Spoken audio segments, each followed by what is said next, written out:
Bueno, ya tengo nuestra primera entrevistada, la voy a presentar. Estoy en comunicación con la doctora Rosario Custidiano, quien es médica hematóloga del Servicio de Hematología y Trasplante Hematopoyético del Instituto Alexander Fleming. Doctora, buen día, ¿cómo le va? Un placer saludarla. Hola, ¿qué tal? Buen día, Jorge. ¿Cómo está, ¿Cómo doctora? están? Muchas gracias por la invitación. Muy bien, muchas gracias. Por favor, un placer. Bueno, vamos a conversar, por supuesto, acerca de lo que tiene que ver con su especialidad. Se ha conmemorado hace poquito, y como todos los años, el Día Mundial de la Leucemia Mieloide. Bueno, a ver, doctora, vamos a conversar de este tema.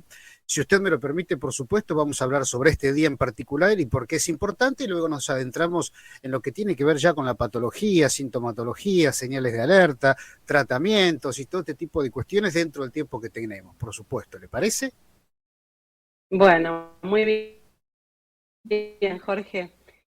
Comienzo a contarle a la gente que nos escucha que septiembre es en general el mes de las enfermedades oncohematológicas y arranca con la leucemia linfocítica crónica. También tenemos, digamos, dentro de septiembre la concientización del mieloma múltiple, de la leucemia mieloide aguda, de la leucemia mieloide crónica y de los linfomas, ¿sí? Ujú. Que fue el último 15 de septiembre. Y el día que se conmemora la leucemia o que se concientiza acerca de la leucemia mieloide crónica, cierra un poco este mes de enfermedades oncohematológicas y será este 22 de septiembre y se eligió el 22 porque el 22 de septiembre, 22 del 9, tiene un poco que ver con el origen de esta enfermedad que parte de una aberración, de una alteración de dos cromosomas que son el cromosoma 22 y el cromosoma 9, que intercambian material genético y a partir de ese intercambio erróneo se da origen a esta enfermedad. Así que bueno, Ujú. un poco eso era como para poner. Y por qué, digamos, se conmemoran o se concientizan acerca de estas enfermedades durante el mes de septiembre. Ujú. Doctora, se habla del cáncer de la sangre, ¿puede ser? Así es. Cuando nosotros los hematólogos, sí, que somos en Argentina, los que tratamos este tipo de enfermedades, las neoplasias o las enfermedades malignas de la sangre, en otros países o en otros lugares, digamos, la formación para tratar este tipo de enfermedades transcurre en conjunto con la acción de la oncología en general de los tumores sólidos.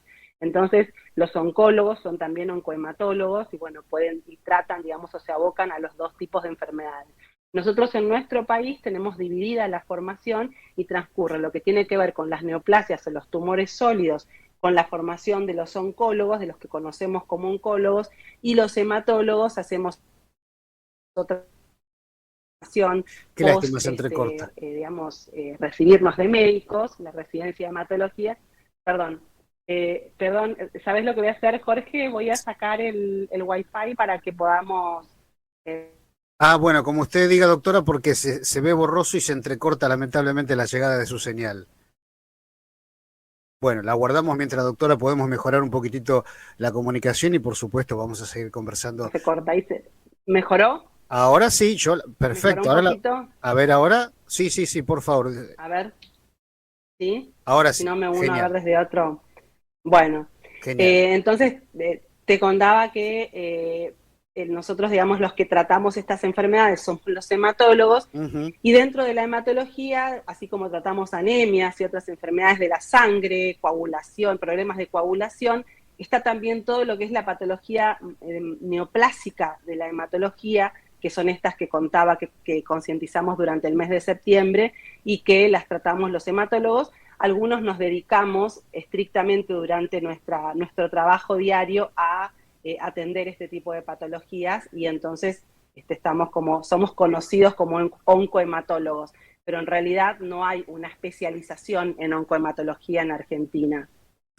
No sé Doctora, si se entendió. sí, claro, claro, claro. Doctora Custidiano, cuando hablamos de leucemia, del tema que estamos conversando, ¿no? A ver, para los que nos están escuchando, ¿de qué depende que tengamos leucemia? Si es algo hereditario, congénito, si de repente se Bárbaro. puede despertar en la mitad de la vida. Hemos visto muchas veces gente famosa, porque es cuando la patología, como cualquiera de los temas, bueno, a ver, cualquier tema de un famoso tipo y lo tratamos. No, acá lo tratamos todo el tiempo. Pero escuchaba alguna vez una persona reconocida del ambiente, no importa quién, están haciendo estudios, no se sabe qué tengo, tanto tarda un diagnóstico, pero bueno, perdóname, le hice muchas preguntas juntas. No, no, Jorge, se entiende perfecto. En la primera parte de tu pregunta, fuiste a esto de qué depende que tengamos leucemia y si esto es algo que lo podemos transmitir. Bueno, como yo comentaba, en el caso de la leucemia mieloide crónica, hay una causa específica, o sea, hay un agente causal, por así decirlo, que es la transposición de este material genético. Ahora, ¿qué ocasiona que este material genético se intercambie en forma errónea? Eso se desconoce. En general, los tóxicos para la médula ósea van a ser ciertas cosas muy conocidas, como por ejemplo la radiación, ¿sí? Se sabe que la radiación induce tanto tumores de la médula, o sea, tanto tumores oncológicos, como también induce leucemias o a lo que se llaman aplasias de la médula ósea. Son situaciones muy tóxicas porque dañan el ADN, ¿sí? Y de esa manera se produce la aberración. También hay tóxicos conocidos, digamos, que pueden también generar este tipo de trastornos con el tiempo, ¿no? Son en general acumulativos. La propia quimioterapia también, Ajá. que induce daño en los genes, puede provocar lo que se llaman en ese caso leucemias secundarias, ¿sí? Pero en general, en la mayoría de los casos, digamos, no se sabe por qué ocurre. Esto es siempre adquirido, o por lo general, en la mayoría de los casos es adquirido, o sea que no se va a transmitir a los hijos o a los familiares digamos, la herencia de la leucemia y, digamos, va a tener como manifestación, siempre depende de si estas sean agudas o crónicas, ¿sí? Son los dos tipos de más grandes como podemos subdividir a las leucemias. Las leucemias agudas van a ser de esas que el paciente se va a sentir mal muy de repente, o sea, ocurren súbitamente, de repente, no sé, hace 1 o 2 semanas el paciente estaba bien, de repente comienza con mucho cansancio y los síntomas de la anemia La aguda, anemia, claro. palpitaciones, ¿sí? Mareos, falta de aire al hacer esfuerzos. Esto se puede ver también sumado a lo que tiene que ver con los defectos en las plaquetas, que es el otro componente de la sangre fabricado por la médula ósea. Si las plaquetas están afectadas o bajan súbitamente, entonces el paciente va a tener sangrados, ¿sí? En el caso de las leucemias agudas. Y entonces esta sumatoria de cansancio con sangrados, y bueno, abre una alerta muy importante. Sangrado de las encías o sangrados por la nariz, o a veces que uno vea en las deposiciones, ¿sí? El tema de ver sangre es algo que tiene como que alertar. O hematomas, ¿sí? Manchones que aparecen sin que nos hayamos golpeado. Esa es la parte anormal, ¿no? Porque si uno se golpea, lo normal es que se haga un hematoma. Y bueno, y después lo otro que aparece en forma secundaria también al mal funcionamiento de las células que produce la médula ósea son las infecciones. Entonces también el paciente se puede presentar con un cuadro de fiebre de varios días, de una infección que no resuelve. ¿Y por qué no resuelve? Porque las defensas no están bien y cuando se hace el hemograma, ahí salta todo, ¿sí? ¿Por qué Claro. salta todo? Porque se ven los glóbulos blancos muy altos, cifras que muchas veces asustan, ¿sí? Al médico clínico, que por ahí es el primero que está viendo esto, las plaquetas bajas, o esto de ver de repente el hematocrito, la anemia, digamos, manifiesta. Y acá es donde viene la primera diferencia si la leucemia es aguda o crónica, porque en la misma microscopía, en el mismo laboratorio que está identificando esta normalidad, tiene que poder identificar si hay células inmaduras o blastos, que los llamamos, y esos van a ser los que van a caracterizar a la leucemia aguda, acompañada, digamos, de estas otras cosas que comentábamos. Sin embargo, puede que un hemograma tenga los glóbulos blancos muy altos en un paciente que está cansado y no hay blastos y las células son todas maduras, y entonces en ese caso seguramente estemos frente a una leucemia crónica. Y el impacto de la palabra leucemia va a ser siempre el mismo, pero en realidad lo que hay detrás es muy importante establecer lo más pronto posible para poder darle a ese paciente la orientación necesaria. Si es una leucemia aguda, lo tendremos que internar y resolver rápidamente su diagnóstico. Voy a otra parte de tu pregunta, Jorge, cuando me decía, ¿por qué se tarda tanto? Me están haciendo estudios. Cuando ya se sabe que estamos frente a una leucemia crónica, el hematólogo se puede tomar ese tiempo para tener todas las herramientas necesarias para arribar al diagnóstico y el tratamiento con el paciente ambulatorio si es que no tiene, digamos, ninguna complicación, y estos estudios a veces toman un par de días o semanas, ¿sí? Por eso es importante establecer esta disquisición. Ahora, doctora, sí. discúlpeme, ¿no? Porque antes de seguir, porque es importante lo que usted remarcaba, porque más allá de algunos síntomas puntuales y muy alevosos, por utilizar un término vulgar, hasta que llega el paciente, o hasta que el clínico sospecha fuertemente de esto y deriva a usted el paciente y llega al paciente para que usted quizás haga el diagnóstico de ustedes. Digo, cuando hablamos de oncología decimos como cualquier otra patología, en general cuanto más precoz se detecte, mejor pronóstico. ¿Cabe lo mismo para la leucemia? ¿Cuanto antes mejor o el tratamiento siempre va a ser el mismo? A ver, doctor. Bien, Jorge, es una gran pregunta la que haces. Realmente siempre es importante hacer un diagnóstico temprano y un diagnóstico certero. Pongo las dos cosas juntas. ¿Por qué? Porque a veces apurarnos hace que los diagnósticos no sean correctos. Entonces realmente hay que correr, pero en la dirección correcta. Esto que parece como algo, no sé, muy como armado, una frase, en realidad es así.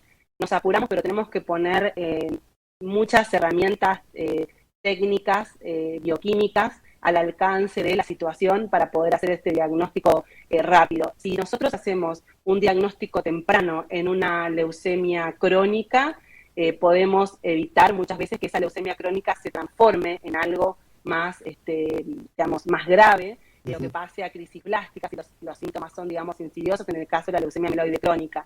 En el caso de la leucemia linfocítica crónica, que es otro tipo de leucemia crónica, muchas veces el diagnóstico precoz no trae un gran beneficio en cuanto al tratamiento, porque esta leucemia recién se trata cuando el paciente tiene síntomas. Estamos hablando de cosas completamente diferentes.